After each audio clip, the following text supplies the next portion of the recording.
an invisible threat in the sky. The FIM-92 Stinger. Carried by a single soldier, it fires in seconds.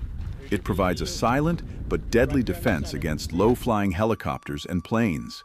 It looks simple, but it is one of the most widely used air defense systems in modern warfare.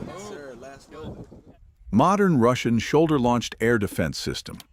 With its new generation sensors, it not only sees the target, but also distinguishes it.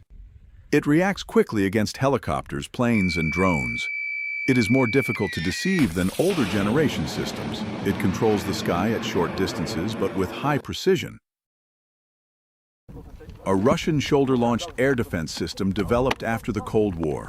It silently tracks and locks onto low-flying targets within seconds. It poses a serious threat to helicopters, jets, and drones. It appears to be a simple system, but it is a field-tested fighter for many years. Turkey's new generation shoulder-launched air defense system. It distinguishes targets more clearly and is more difficult to deceive than older generation IR systems. Although it is in the same class as Stinger, Igla, and similar systems, it offers a more up-to-date approach with its modern imaging sensors. France's high-precision shoulder-launched air defense system. It quickly detects and locks onto low-flying targets. It offers a high accuracy rate against helicopters and aircraft.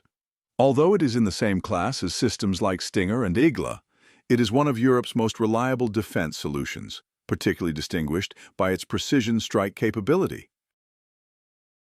Pioran, Poland's modern shoulder-launched air defense system. It detects targets with its advanced infrared seeker and offers a more resistant structure against heat traps. It provides effective defense against helicopters, jets, and especially low-altitude drones. Although it is in the Stinger and Igla class, it has a design more compatible with new generation threats thanks to its modern sensors.